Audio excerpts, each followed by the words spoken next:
नमस्कार दोस्तों, वीआईपीएम इंस्टीट्यूट के ऑनलाइन प्लेटफॉर्म पर आप सभी का एक बार पुनः स्वागत है। जैसा कि आपने देखा होगा, हम लगातार एसएससी प्री को लेकर एक टेस्ट सीरीज का आयोजन किया जा रहा है, जो कि लगातार टेस्ट सीरीज के अंदर 4th नंबर पेपर है। टारगेट बैच है, टारगेट टेस्ट सीरीज है, जिससे आपके जो 2025 के अंदर एसएससी प्री का एग्जाम्स होने वाला है उसी को टारगेट करके के ये टेस्ट सीरीज बनाई गई है। उसी का ये 4th नंबर का पेपर है। आप टेलीग्राम पर और वीआईपीएम ऐप के माध्यम से इस टेस्ट सीरीज को ज्वाइन कर सकते हो, और उसी के अंदर जीके का जो पोर्शन है उसी का मैं सॉल्यूशन कराने के लिए आज आया हूं। तो देखते हैं जो पेपर नंबर 4 के अंदर जीके के कौन कौन से क्वेश्चंस पूछे। पहला क्वेश्चन देखिएगा, किस भारतीय वैज्ञानिक को परमाणु विज्ञान के उनके योगदान के लिए जाना जाता है और उन्हें अक्सर भारतीय परमाणु कार्यक्रम का जनक कहा जाता है? भारत के अंदर परमाणु कार्यक्रम का जनक, जानते हो आप कि भारत के अंदर लगातार जो जनक परमाणु कार्यक्रम, और साथ साथ में दो चीजें ध्यान रखिएगा, एक तो डीआरडीओ और साथ में आपको हमेशा तैयारी रखनी है किसकी? इसरो की। ये दो संस्थाओं के बारे में आपको हमेशा तैयारी के साथ जाना है जो भी आप एग्जाम्स दें। क्यों? क्योंकि आज की तारीख में साइंस और टेक से ज्यादा क्वेश्चन पूछे जा रहे हैं, तो इन दो से कभी ना कभी इनडायरेक्ट या डायरेक्ट रूप से हमेशा क्वेश्चन पूछा जाता है। उसी में से एक क्वेश्चन पूछा गया, भारतीय परमाणु कार्यक्रम का जनक कौन है? तो सिंपल सी बात है, सिंपल प्रश्न था, होमी जहांगीर भाभा को भारत में परमाणु कार्यक्रम का जनक माना जाता है। इसको ध्यान रखिएगा। तो पहले का आंसर ए। नेक्स्ट क्वेश्चन, मध्य भारत में सतनामी आंदोलन की स्थापना किसने करी? सतनामी आंदोलन ध्यान रखिएगा, कौन से? मध्य भारत। जब भी मध्य भारत की बात आएगी तो सिंपल सी बात है, मध्य भारत के अंदर क्या आ सकता है? या तो मध्य प्रदेश आ सकता है मध्य भारत में, और इसी से एक अलग होकर के नया राज्य बना था जिसका नाम था छत्तीसगढ़। तो ध्यान रखिएगा, हाँ बिल्कुल। और छत्तीसगढ़ के अंदर ही इस आंदोलन को चलाने वाले व्यक्ति का नाम था गुरु घासीदास। कौन सा? गुरु घासीदास। इनको ध्यान रखिएगा, और इन्हीं के नाम से यहां पर नेशनल पार्क भी बनाया गया है। तो ध्यान रखिएगा, सतनामी आंदोलन प्रारंभ करने वाले कौन? गुरु घासीदास, जिनका संबंध किससे है? छत्तीसगढ़ से है। और गुरु घासीदास के रूप में आपको कहीं ना कहीं एग्जाम्स के अंदर वन्य जीव अभ्यारण्य के बारे में भी पूछा जाता है। तो उसका जवाब भी क्या होगा? छत्तीसगढ़ी आंसर होगा। तो ध्यान रखिएगा, गुरु घासीदास का संबंध किससे है? सतनामी आंदोलन से। थर्ड नंबर क्वेश्चन, कौन सा भारतीय रिजर्व बैंक द्वारा प्रयुक्त मौद्रिक नीति में मात्रात्मक उपकरण नहीं है की बात कर रहा है? ध्यान रखिएगा, दो चीजें होती है जिससे मौद्रिक नीति को कंट्रोल किया जाता है, एक तो क्वालिटी वाली और एक क्वांटिटी वाली। तो इसने पूछा क्या है? इन्होंने पूछा क्वांटिटी। कौन सी? क्वांटिटी वाली नहीं है, ये पूछा है कि कौन सी नहीं है। तो एसएलआर बिल्कुल क्वांटिटी वाली है, जिसके अंदर बैंक को अपने पास कुछ ना कुछ रखना पड़ता है। दूसरी ओपन मार्केट है, बिल्कुल ओपन मार्केट के अंदर बैंकों के द्वारा जारी किए जाते हैं। ठीक है। और तीसरा मोरल सृजन, जो मोरल जहां पर आ जाएगा तो उसके अंदर, मोरल में जब भी आ जाएगा तो वो कहीं ना कहीं क्वांटिटी की बात नहीं करेगी, क्वालिटी की बात करेगी। तो ये क्वालिटी से संबंधित है, सिंपल सी बात है। कैश रिजर्व रेशो, बिल्कुल सीआरआर, जो बैंकों के पास अपने पास कैश रखना पड़ता है उसको सीआरआर कहते हैं। आज की तारीख में 3% के आसपास है। ठीक है। तो इस तरह का क्वेश्चन भी आपके एग्जाम्स में पूछा जाता है, इकोनॉमिक्स से रिलेटेड क्वेश्चंस है। तो ध्यान रखिएगा, इकोनॉमिक्स करंट बेस पूछी जाती है, इसको भी ध्यान रखिएगा। ठीक है। तो इसका आंसर क्या होगा? इसका आंसर सी नंबर इसका आंसर होगा। नेक्स्ट क्वेश्चन, निम्न में से कौन सी नदी का उद्गम अमरकंटक के पठार से होता है? अब अमरकंटक का पठार किसकी? तो आपको ध्यान रखा, विंध्याचल जो पर्वतमाला है, विंध्याचल पर्वतमाला, उससे रिलेटेड जानकारी है पहली चीज।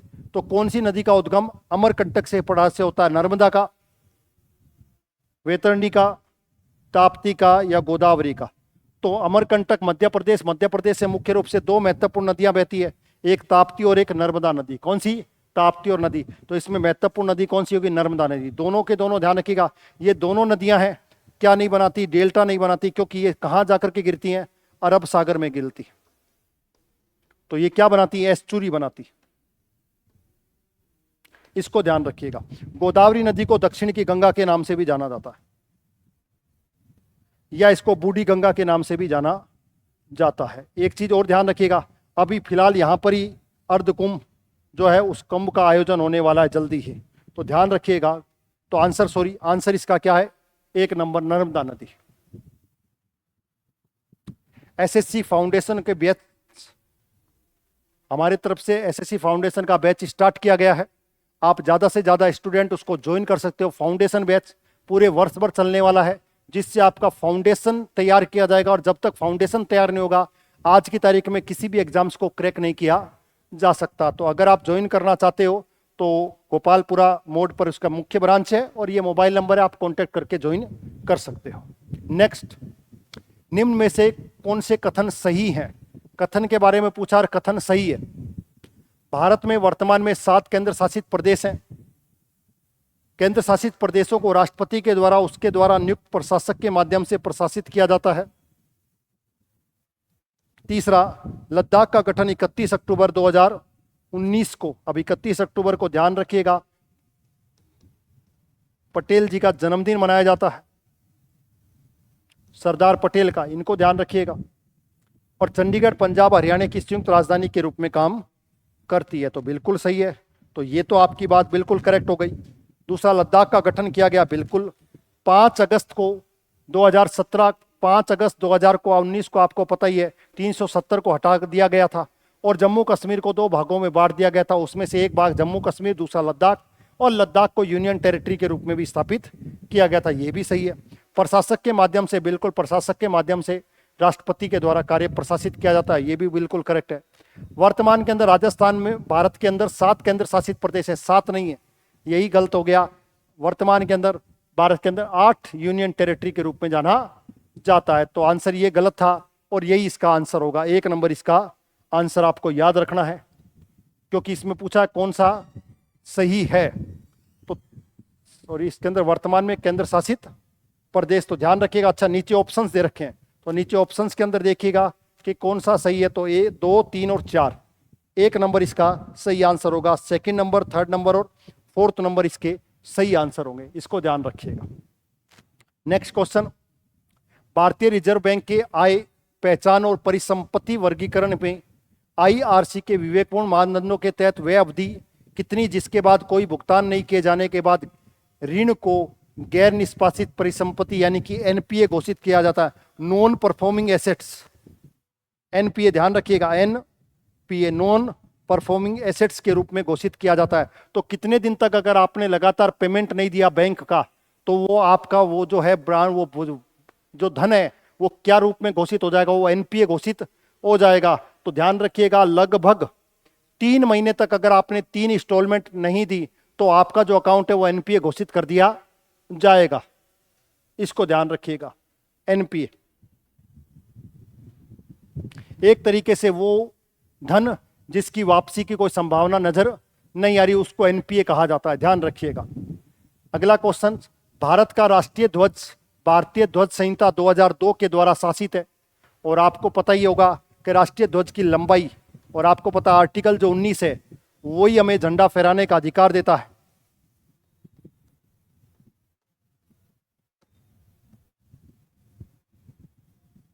इसको याद रखिएगा, अनुच्छेद 19। और इसमें पूछा गया उसका अनुपात क्या है, तो झंडे का अनुपात क्या होगा?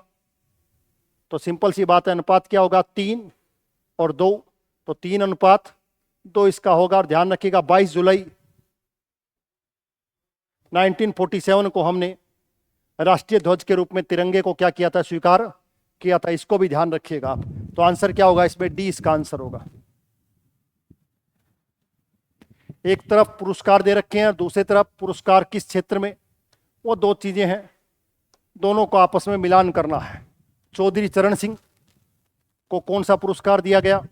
वैजंती माला को कौन सा पुरस्कार दिया गया? मरणोपरांत न्यायमूर्ति फातिमा बीबी, आपको पता ही होगा सुप्रीम कोर्ट में जज बनने वाली पहली महिला कौन थी? फातिमा बीबी। और बदपरण को सही पद्म श्री कला के लिए दिया गया। तो ध्यान रखिएगा, बिल्कुल चौधरी चरण सिंह को भारत रत्न दिया गया। आपको ध्यान रखना है, देश के क्या रह चुके हैं? प्रधानमंत्री रह चुके हैं, और ऐसे प्रधानमंत्री जिन्होंने लोकसभा का सामना नहीं किया, इसको याद रखिएगा। दूसरा, वैजंती माला बिल्कुल हीरोइन के रूप में, कला क्षेत्र के रूप में जाना जाता है। और न्यायमूर्ति के रूप में फातिमा बीबी को भारत ज्योतिष पुरस्कार मिला है, और बदनायन को पद्म श्री कला से मिला गया। तो इनका आंसर जो होगा वो लगभग आमने सामने 1, B, C और D। तो डी इसका आंसर होगा, A, B और C और डी, इसके सभी आंसर बिल्कुल करेक्ट हैं, इसको ध्यान रखिएगा। नेक्स्ट क्वेश्चन, संसदीय कार्य मंत्रालय के आधिकारिक दिशा निर्देशों के अनुसार युवा संसद जिसको क्या कहा गया, किशोर सभा कहा गया है, को क्लास 11th और 12th के लिए बारे में निम्न में से कौन सा कथन गलत है। 11th और 12th के बच्चों को मिलाकर के क्या बनाई जाएगी, एक संसद बनाई जाएगी जिसे क्या कहा जाएगा, किशोर सभा कहा जाएगा, और उसके बारे में कौन सा कथन गलत है। प्रत्येक सत्र में 50 से 55 छात्र प्रतिभागी शामिल होंगे। चर्चा किए जाने वाले विषयों में विवादास्पद मुद्दे से बचना चाहिए।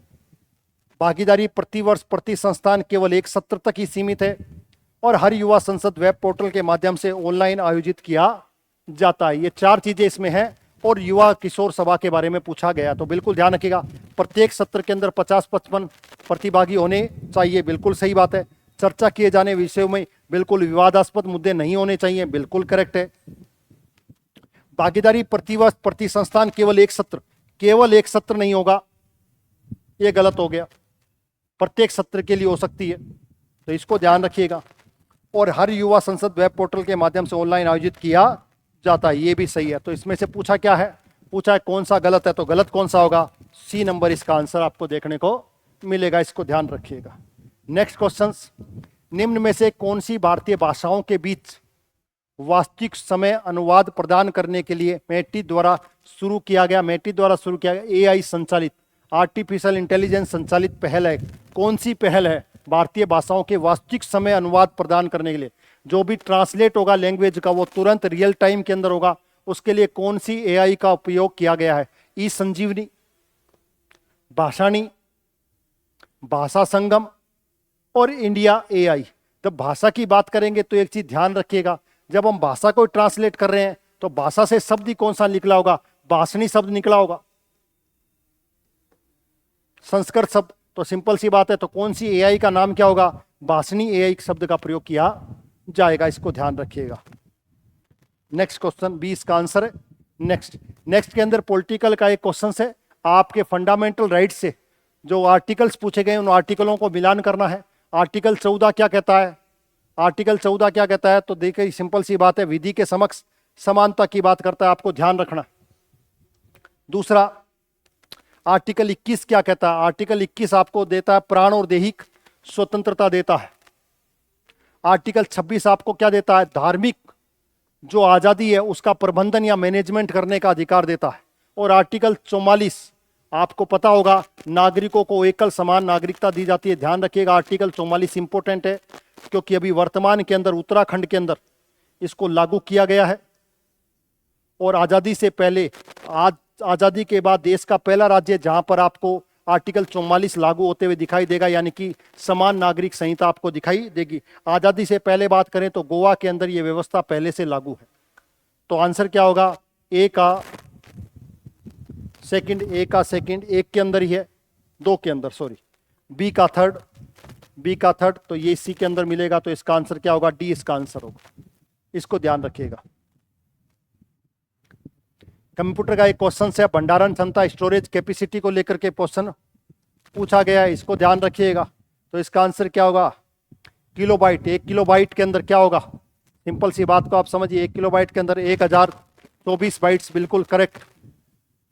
गीगाबाइट्स, 1 गीगाबाइट्स के अंदर क्या हो सकता है, 1 गीगाबाइट्स के अंदर 1024 MB आपको देखने को मिलेंगे। 1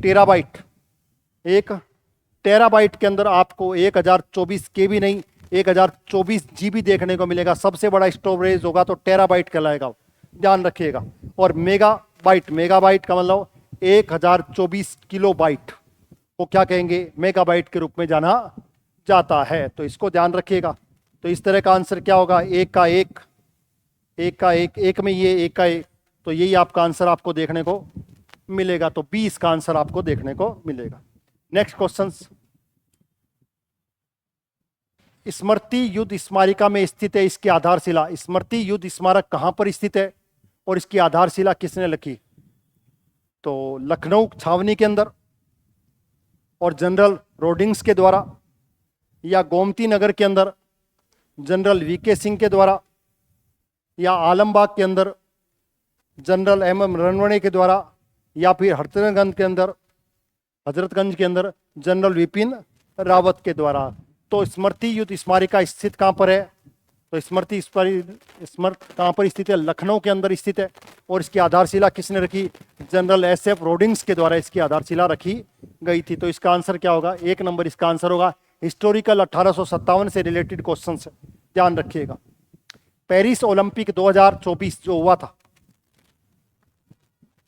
भारत के प्रदर्शन के बारे में निम्न में से कौन सा कथन गलत है? गलत है पूछा इसने, ध्यान रखिएगा।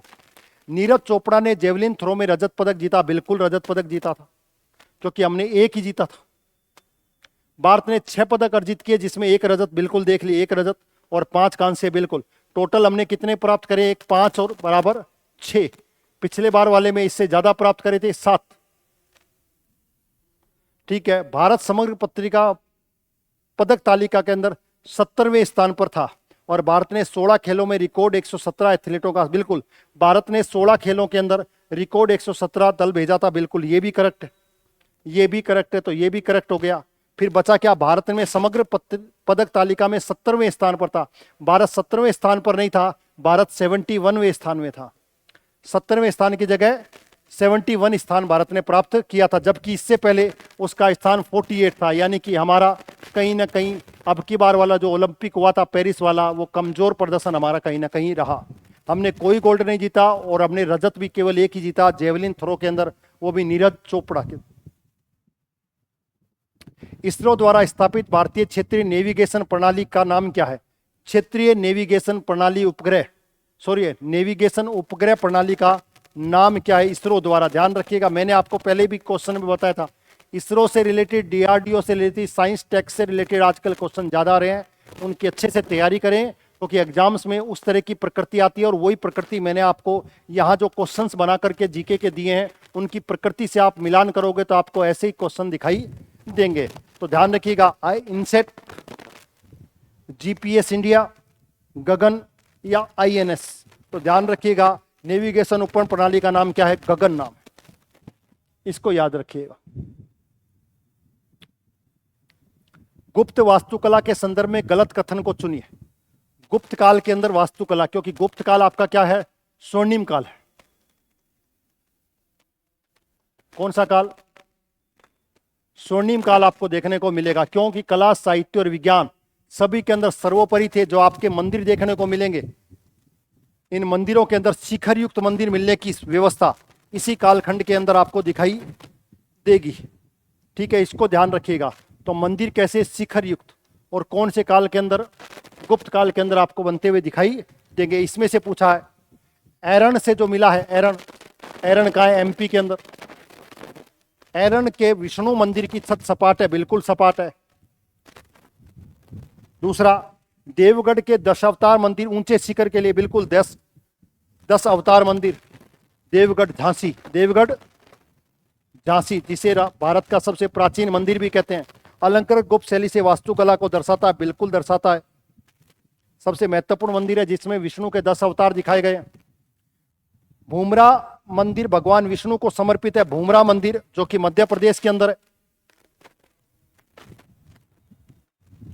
और नचना कुठार मंदिर, ये नाचना कुठार भी स्थान कहां पर है? एमपी के अंदर है। पार्वती मंदिर चैत्य शैली के अंदर बना हुआ है, तो पार्वती मंदिर है, बिल्कुल करेक्ट है। और चैत्य शैली से बना हुआ है, ये भी बिल्कुल करेक्ट है। भूमरा भगवान विष्णु, भूमरा भगवान विष्णु को समर्पित नहीं है, भूमरा भगवान शिव को समर्पित है। तो इसमें पूछा क्या है? इसमें पूछा गया गलत कथन कौन सा है। तो जब गलत कथन की बात आएगी तो ध्यान रखिएगा कौन सा कथन? सी नंबर इसका आंसर होगा, गलत कथन के रूप में जाना जाता है। इस तरह के हिस्टोरिकल और हिस्ट्री के क्वेश्चंस पूछे जा रहे हैं। आप पेपर के लेवल को देखिए, आपके लिए बेहतरीन क्वेश्चन तैयार किए जा रहे हैं, जिससे आपकी तैयारी जीके के अंदर बहुत ही बेहतरीन हो सके। 1857 के प्रथम स्वतंत्रता संग्राम में लखनऊ के विषय में निम्न तथ्यों में कौन सा असत्य है?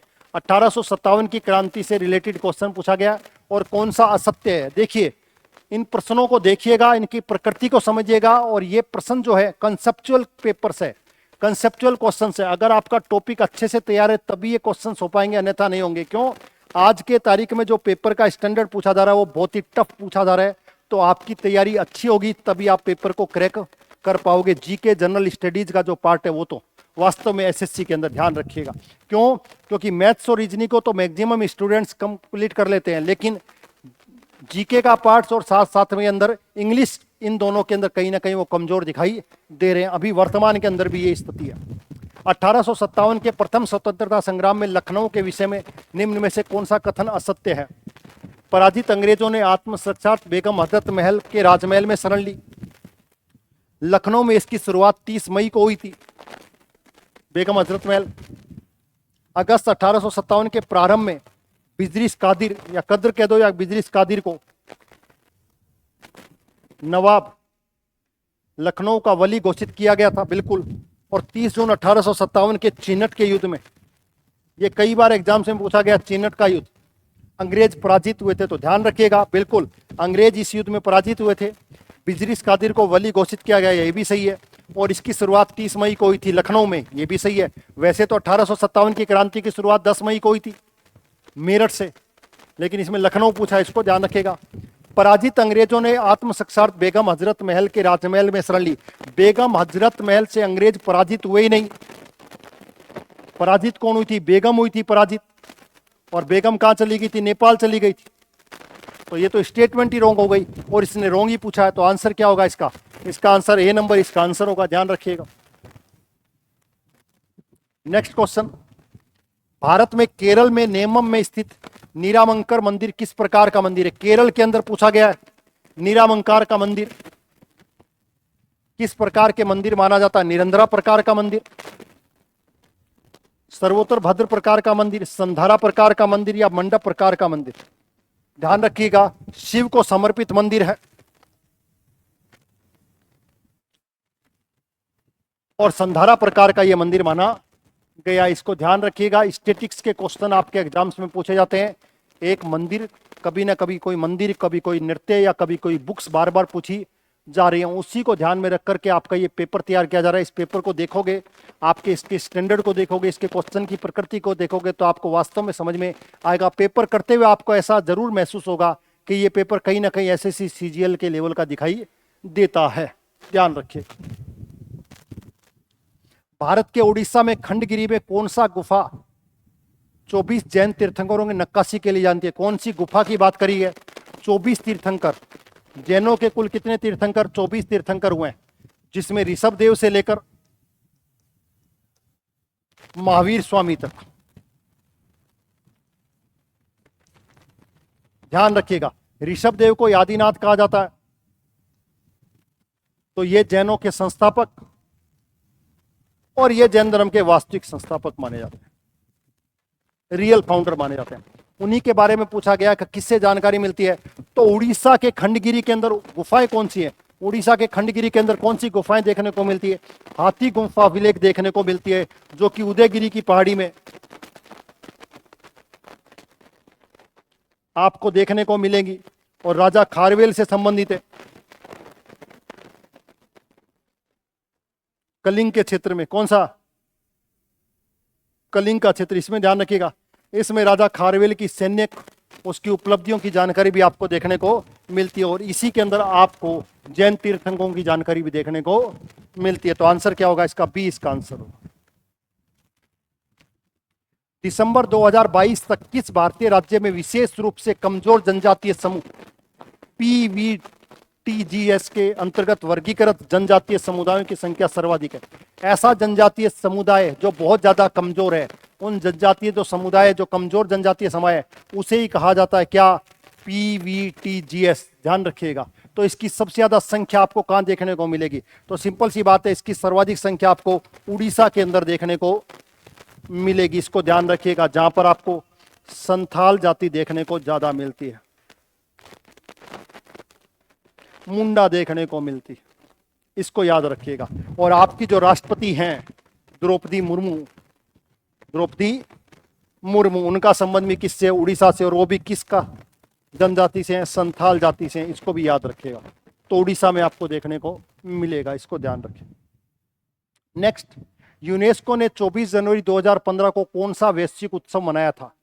विश्व विज्ञान दिवस, अंतर्राष्ट्रीय शांति दिवस, विश्व विरासत दिवस या अंतर्राष्ट्रीय शिक्षा दिवस। इस तरह के क्वेश्चंस का कहीं ना कहीं आपके एग्जाम्स के अंदर ये कहीं ना कहीं एक दिवस पूछा ही पूछा जाता है। इसको हमेशा ध्यान रखिएगा कि आपके एग्जाम्स में याद रहेगा। ठीक है, तो अंतर्राष्ट्रीय शिक्षा दिवस कौन सा?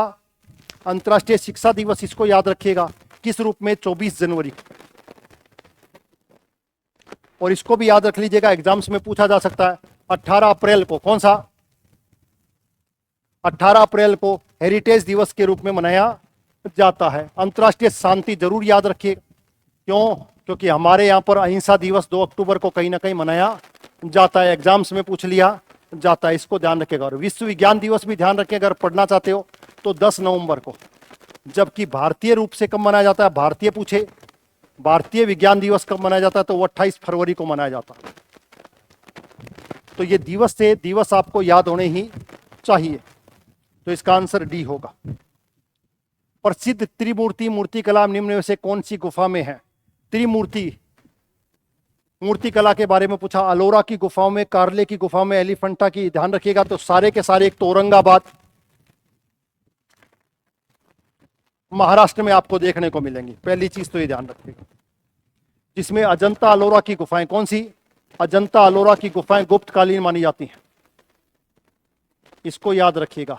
चैत्य जो है कार्ले, कार्ले एक ध्यान रखिएगा, कार्ले में एक कार्ले नामक स्थान पर एक चैत्य भी मिला है जिसे कार्ले चैत्य कहा जाता है। और ये बौद्ध भिक्षु जो होते हैं, उन बौद्ध भिक्षुओं के पूजा स्थल को चैत्य कहा जाता है। बौद्ध भिक्षुओं के पूजा स्थल को क्या कहा जाता है? चैत्य कहा जाता है। और भारत का सबसे बड़ा चैत्य कार्ले चैत्य माना जाता है। तो मूर्तिकला की त्रिमूर्ति के बारे में पूछा है, तो त्रिमूर्ति आपको कहां देखने को मिलेगी? एलिफेंटा की गुफाओं में आपको त्रिमूर्ति देखने को मिलेगी। क्वेश्चन के स्टैंडर्ड को देखें, इनकी प्रकृति को देखें, पूछने का तरीका देखें। आपके लिए बेहतरीन जर्नल स्टडीज का पेपर है। आप करेंगे तो आपको बिल्कुल एहसास होता हुआ दिखाई देगा। मैं फिर बोल रहा हूं बार बार, एहसास होगा कि वास्तव में ये एसएससी सीजीएल के स्टैंडर्ड का ही कहीं ना कहीं आपको पेपर दिखाई देगा। ध्यान रखिएगा। भारतीय नौसेना का हवाई अड्डा आईएनएस बाज कहां पर स्थित है? अब देखिए, हर कैटेगरी का कहीं ना कहीं आपको इस पेपर के अंदर हर कैटेगरी का क्वेश्चन आपको कहीं ना कहीं देखने को मिल रहा है। तो इससे आपको पता लग जाएगा कि इस पेपर को कितनी मेहनत के साथ तैयार किया गया। तो टेस्ट सीरीज को ज्वाइन कीजिए और पेपर को दीजिए, जिससे आपकी तैयारी और ज्यादा से ज्यादा अच्छी हो सके। भारतीय नौसेना का हवाई अड्डा आईएनएस बाज कहां पर? बाज लिटिल अंडमान में, मिनिकोय के अंदर, अंडमान निकोबार में, कार निकोबार में। इस तरह का प्रश्न आपसे पूछा जाता है। जैसे मिनिकोय द्वीप, मिनिकोय द्वीप, तो मिनिकोय द्वीप आपको कहां देखने को मिलेगा? अरब सागर में आपको देखने को मिलेगा, इसको ध्यान रखिएगा। 8 डिग्री चैनल, 9 डिग्री चैनल और 10 डिग्री चैनल। इसमें से 8 डिग्री चैनल है जो मालदीव को मिनिकोय से जोड़ता है, और ये वो ही मिनिकोय है। तो ध्यान रखिएगा, 8 डिग्री चैनल इसको जोड़ता है, इसको याद रखिएगा। दूसरा, इसमें पूछा है बाज का संबंध किसे? तो ध्यान रखिएगा, ग्रेट निकोबार, ग्रेट निकोबार द्वीप के अंदर आईएनएस बाज हवाई अड्डा स्थापित किया गया। इसका आंसर ध्यान रखिएगा, सी इसका आंसर आपको देखने को मिलेगा। नेक्स्ट, एक कंप्यूटर का क्वेश्चन है, आपके एग्जाम्स में बार बार पूछा जा सकता है, इसको ध्यान रखिएगा। एक तरफ दे रखा है जीपीयू, रैम, एसएसडी, सीपीयू, और दूसरी तरफ इनकी जानकारी है कि जीपीयू का संबंध किससे आपको देखने को मिलेगा। तो देखिएगा, इसको दिखाइएगा। तो जीपीयू का संबंध कहीं ना कहीं आपको, ए का संबंध आपको ग्राफिकल से मिलेगा, जी से ग्राफिकल है, तो कहीं ना कहीं आपको ये देखने को मिलेगा ग्राफिकल यूजिल से। रैम के बारे में बात करें तो रैम के बारे में आपको ध्यान रखना है, कहीं ना कहीं रैंडम एक्सेस मेमोरी के रूप में जाना जाता है। तो टेम्परेरी डेटा संग्रहण आपको देखने को मिलेगा, कहीं ना कहीं इसको ध्यान रखिएगा। ठीक है, उसके बाद एसएसडी आपको देखने को मिलेगी। एसएसडी का संबंध क्या है? नॉन वोलेटाइल स्टोरेज डेटा आपको देखने को मिलेगा। और सीपीयू, जिसके अंदर आपका सारा का सारा डेटा क्या रहेगा? स्टोरेज आपको दिखाई देगा। इस तरह का क्वेश्चन है, बड़ा अच्छा क्वेश्चन है। कंप्यूटर का भी अच्छा स्टैंडर्ड है। मैंने कहा हर क्वेश्चन आपके एक से एक बेहतरीन तैयार किए गए हैं, जिससे आपकी तैयारी बहुत अच्छी हो सके। तो ध्यान रखिएगा, ए का आपको आंसर मिलेगा, तो इसका आंसर क्या होगा? ए इसका आंसर आपको देखने को मिलेगा। और लास्ट और अंतिम क्वेश्चन, 25 क्वेश्चन थे। 25 क्वेश्चन हम ले आए हैं और हर कैटेगरी उसमें कहीं ना कहीं शामिल की गई है, उसको ध्यान रखिएगा। सेल्सियस पैमाने पर पानी के त्रिगुण बिंदु का तापमान, त्रिगुण बिंदु ध्यान रखिएगा, ट्रिपल पॉइंट का वाटर था, इसके लिए तापमान कितना हो सकता है? 0 degree centigrade, 1000 degree 100 degree centigrade, -272 3 centigrade या 0.01 डिग्री सेंटीग्रेड। पूछा क्या है? सेल्सियस पैमाने पर। पहले तो ध्यान रखिएगा कौन सा पैमाना? सेल्सियस। और कौन से बिंदु पर पूछा है? ट्रिपल पॉइंट पर तापमान पूछा है। ध्यान रखिएगा, अच्छे से पढ़िएगा, फिजिक्स का क्वेश्चन कहीं ना कहीं आपको बॉइलिंग दिखाई देगा, तो आंसर क्या होगा इसका? डी इसका आंसर होगा। ये 25 क्वेश्चन थे, टेस्ट सीरीज के लिए थे। आपके लिए बेहतरीन टेस्ट सीरीज का आयोजन किया गया जिसमें आप ज्यादा से ज्यादा अच्छे से अच्छी आपकी तैयारी हो सके, जिससे आप आसानी से जब आप मेन पेपर दो तो आपको ऐसा लगे कि ये पेपर तो मुझे देखा देखा सा लग रहा है, यानी कि उसके आसपास आपको कहीं ना कहीं चीजें दिखाई दे, तो आपका कॉन्फिडेंस बिल्ड होगा। और कॉन्फिडेंस बिल्ड होगा तो आपका पेपर ज़्यादा अच्छा होगा, क्योंकि आपके पास प्रेशर नहीं होगा। और प्रेशर कब नहीं होगा? जब आपने अच्छी तैयारी करी है और आपको वो पेपर भी वैसा ही दिखाई दे रहा है जैसे पहले पेपर आप कहीं ना कहीं दे रहे थे, उनसे सिमिलरिटी अगर वो आपको दिखाई देगी तो आपका कॉन्फिडेंस अच्छा होगा। और कॉन्फिडेंस अच्छा होता है तो निश्चित तौर पर मानिए पेपर भी अच्छा ही होगा। जब पेपर अच्छा होगा तो निश्चित है रिजल्ट भी अच्छा ही होगा। तो ये पेपर सा हर वीक के अंदर एक पेपर का आयोजन किया जाता है टेस्ट सीरीज के माध्यम से। टेस्ट सीरीज को ज्वाइन कीजिए और अपनी आगामी प्रतियोगिता परीक्षाओं की तैयारी बहुत अच्छी से कीजिए। आज के लिए थैंक यू वेरी मच। नई क्लास के अंदर, नए टॉपिक के अंदर, नई क्लास के अंदर नए पेपर का सॉल्यूशन लेकर के आएंगे। आप सभी को थैंक यू वेरी मच।